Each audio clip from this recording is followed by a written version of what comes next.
nangangailangan ng patnubay at gabay ng magulang para sa mga batang manunod.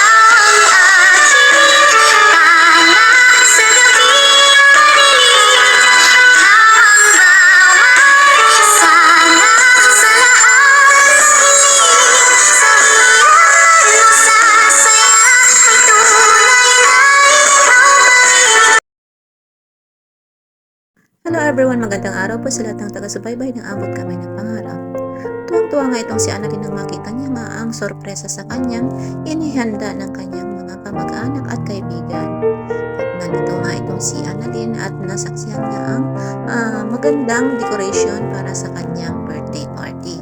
At ito ay si Annalyn ay tuwang-tuwa at nagpasalamat nga siya sa kanyang kuya daw na tinatawag dito at na ang nag-prepare noon. Samantala itong si Lynette nga ay at itong si Annalyn ay sobrang tuwa nga nila dahil nga ay natupad na nga yung pangarap nitong si Annalyn na magkaroon ng isang birthday party celebration. Samantala itong si Zoe naman at itong si Dax habang sila ay masayang nag-celebrate ng kanilang mansari ay bigla namang dumating nga itong si Carlos Benitez at tinatanong nga itong si Dax kung nasaan daw itong si Moira at saan daw ito nagpunta. At ito nga si Zoe nga ay nagalit na naman ito sa kanyang amang si Dr. Carlos Benitez at sinira na naman ang magandang moment nila nitong si Dax. At sabi pa nga nitong si Dax ay wala daw siyang alam sa kinaroroonan nitong si Moira at hindi niya alam kung nasaan ito. Ngunit itong si Dr. Carlos Benitez ay hindi nga naniniwala dito kay Dax dahil alam nga nilang dalawa. Alam nga nitong si Dr. Carlos Benitez na magkasabwat at magkakampi nga itong si Dax at itong si Moira. Kaya itong si Dr. Carlos Benitez ay galit na galit nga dito kay Dax at pinapaamin niya nga ito kung saan ba itong si Moira nagpunta at kung ito ba ay pumunta doon sa birthday party nitong si Annalyn para saktan nga itong si Lynette.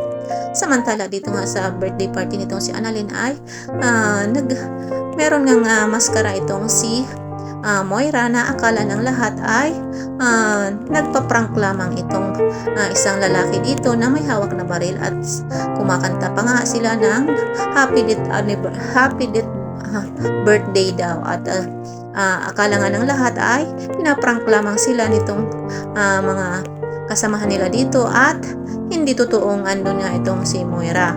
Ngunit nang itong si Moira ay alisin na nga niya ang kanyang maskara ay nakita nga ng lahat na ito nga talagang si Moira at may kasama pa itong tauhan na may hawak na baril at tinututok nga sa kanila para takutin sila at patayin. At ito nga si Giselle ay natakot nga at nag-alala nga din dahil nga ay andun na naman talaga itong si Moira at may balak na naman masama nga sa kanilang birthday party na yun itong si Annalyn. At ito nga si Moira ay masayang masaya nga dahil nga nasorpresa daw nga itong mga bisita nitong si Annalyn dahil si Moira ay nandoon at papatayin niya daw ang mga tao doon.